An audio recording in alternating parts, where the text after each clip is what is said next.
Siapa yang tak kenal tokoh yang satu ini? Ya, dialah Mahfud MD atau lengkapnya Profesor Dr. Muhammad Mahfud MD yang saat ini menjabat sebagai Ketua Mahkamah Konstitusi Republik Indonesia.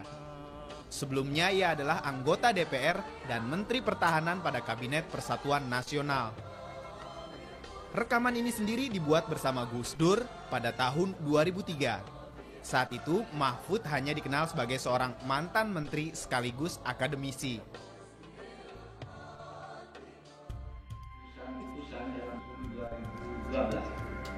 Siapa yang sangka, 9 tahun kemudian kepopuleran pria 55 tahun ini semakin meroket. Sudah sebulan terakhir, nama Mahfud MD selalu menghiasi judul-judul pemberitaan tanah air. Sepak terjang tokoh asal Sampang, Madura ini memang tengah menjadi buah bibir di tengah masyarakat, khususnya di jagat politik. Namanya kerap digadang-gadang sejumlah pengamat sebagai salah seorang yang layak diusung pada pemilihan presiden 2014 mendatang. Pada Rabu 28 November kemarin adalah momentum pentasbihan pengakuan Republik akan personality seorang Mahfud, yaitu merujuk pada hasil survei opinion leader Lembaga Survei Indonesia LSI. Berdasarkan survei yang melibatkan 223 responden yang terdiri para kaum intelektual itu, Mahfud MD hampir memenangkan semua kategori. Ramai-ramai diskusi tentang Mahfud MD sebenarnya sudah dimulai pada awal November kemarin. Pada 11 November 2012, dengan sangat berani, Mahfud melontarkan dugaannya ke publik tentang praktik mafia narkoba yang kini mulai merambah ke istana dengan mempengaruhi para pemberi rekomendasi sehingga presiden pun terpengaruh. 12 hari kemudian, tiba-tiba Mahfud kembali menjadi pemberitaan saat menegaskan dirinya tidak akan meneruskan karirnya di Mahkamah Konstitusi dengan alasan supaya ada regenerasi di tubuh Mahkamah Konstitusi. Beberapa hari setelah pernyataan tadi, Mahfud kembali menguasai headline sebagai juara satu capres populer versi LSI.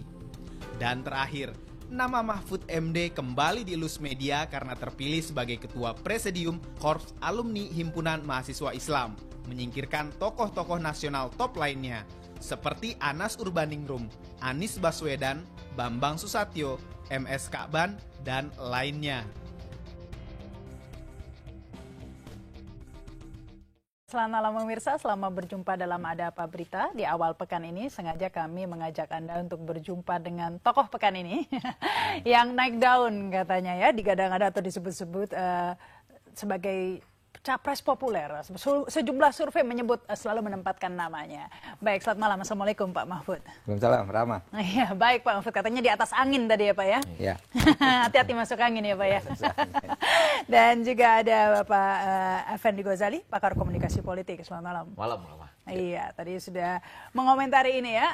Saat ini memang sudah menjelang pemilu, sudah banyak tokoh-tokoh. Ya, Tapi menarik tadi dibuka dengan yang lagi rekaman ya. Ya. Saya pikir itu sengaja buat menyaingi Oma Irama. Iya, di survei rekaman. Pinter-pinternya Jak TV. Iya, rekaman itu memang kapan itu 2 tahun yang Enggak, 2003. 2003. Iya, baru menjadi pengurus PKB menjelang masa kampanye tahun 2004. 2004. bersama almarhum Gus Dur Bersama ya. almarhum Gus Dur ya. Dan sekarang katanya langsung melejit, semakin melejit. Yang Tapi terakhir. saya heran Jak TV dapat dari mana tuh, saya sudah enggak punya. Tuh, tadi Oh, masih kita punya. banyak Pak, banyak. Ada lagi nanti Pak, dikeluarkan Ada bisa lagi, kaget-kaget ya. lagi loh Pak Mahfud. Ya tidak. Tadi disebutkan juga nih di sebuah lembaga survei LSI menempatkan nama Pak Mahfud sebagai capres ya, capres populer. Nah, ini tentunya sangat membuat banyak orang kembali menyebut-nyebut Pak Mahfud. Nah, apakah ini semakin membulatkan tekad Pak Mahfud untuk menjadi running for president? Enggak, selama ini juga belum bulat, bagaimana semakin membulatkan tekad. Agak lonjong dikit kali ya. Ya, artinya belum sampai ke sana lah. Ini kan tadi survei tentang capres berkualitas. Dan itu kalau saya percaya sepenuhnya, tetapi bukan capres popularitas, beda lagi ya Pak Effendi ya. Itu adalah penilaian orang-orang yang tahu tentang Indonesia dan kebutuhan Indonesia ke depan. artinya memang orang-orang yang terdidik lah. Tapi kan pemilih itu tidak semuanya seperti itu. Itu harus dengan survei yang lain lagi tentu saja. Tetapi tentu saya selalu percaya pada survei-survei yang objektif seperti itu. Percaya dalam pengertian surveinya, bahwa itu survei untuk kualitas itu iya. Tapi untuk popularitas surveinya Saiful Mujani kan lain juga, tidak seperti itu juga. Nanti beda lagi. Tapi setidak-tidaknya tadi itu sudah memotivasi mungkin Pak ya? Oh iya, ya tentu mendorong itu ya untuk menjadi bahan pertimbangan yang lebih lengkap untuk pada saatnya nanti saya menyatakan sikap tentu saja. Saya kira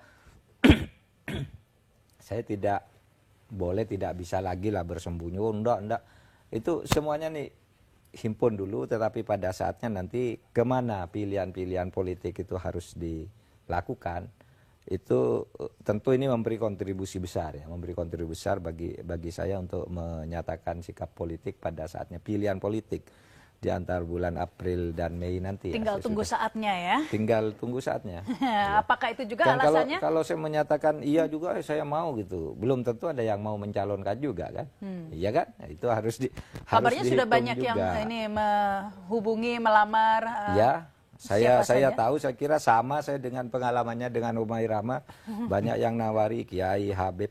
Tapi Kiai Habib itu nawarinya kan tidak hanya kepada satu orang. Kepada orang nawar ke Omah Irama juga bilang ke saya, bilang ke ini, bilang ini. Banyak, jadi belum tentu Kalau juga. partai politik sudah oleh sebab itu saya tidak pernah teranu dengan itu. Partai politik bagaimana nih Pak Mahfud? Sudah ada yang sepakat begitu deal-dealnya? Enggak. Belum aja deal. Tetapi secara ofisial juga partai politik kan belum bisa sekarang.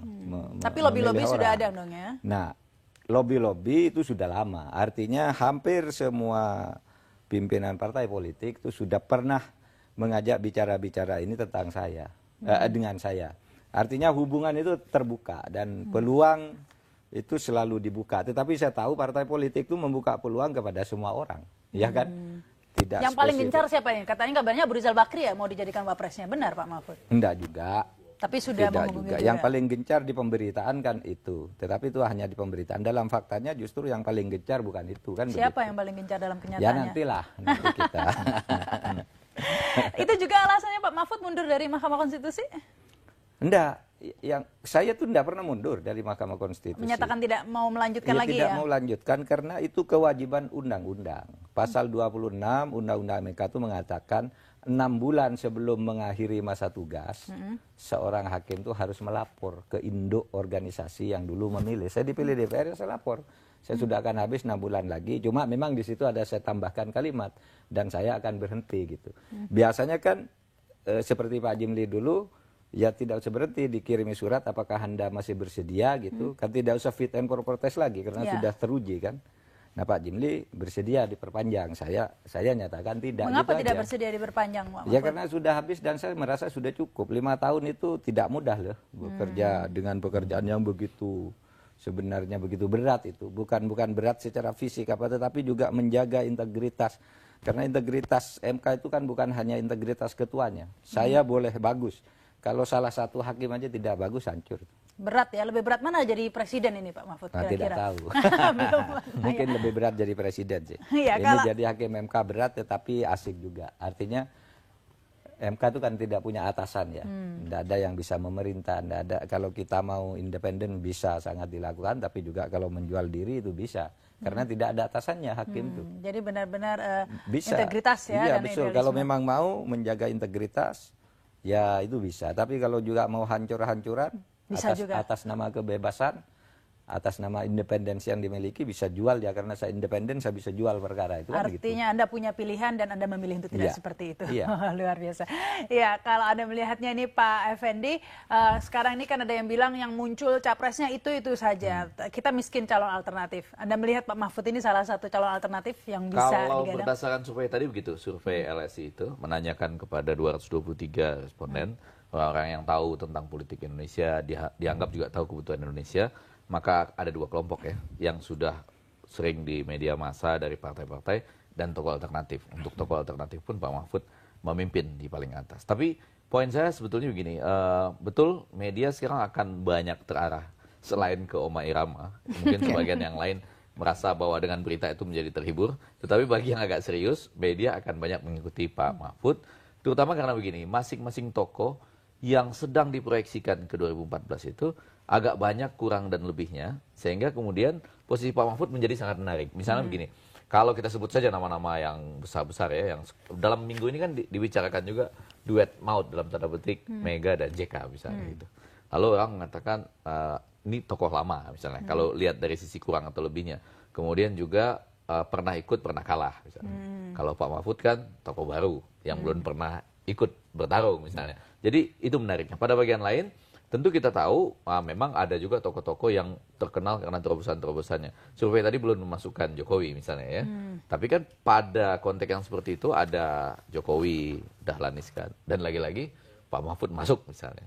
Nah, pada bagian yang lain lagi, ada orang yang misalnya dianggap belum pernah sama sekali duduk dalam pemerintahan, tapi muncul namanya dan sempat didorong juga, misalnya Anies Baswedan misalnya. Tapi Pak Mahfud pernah memerintah misalnya gitu ya, dan ikut serta dalam melakukan terobosan-terobosan di bidang hukum. Itu yang membuat dia menjadi menarik. Lepas dari tadi albumnya saya nggak pernah dengar, ya, jadi itu soal lain ya. Tapi kamera akan mengikuti terus karena ada semacam apa ya, posisi khusus. Jadi kalau kita nanti bikin, kalau tadi kan survei kualitas, sebetulnya nggak boleh disebut survei ya, penelitian kualitatif dari sekelompok ahli-ahli. Kalau kita melakukan survei nanti dalam bentuk seperti psikografik, akan ada kuadran, biasanya ada kuadran dengan 4 sisi begitu.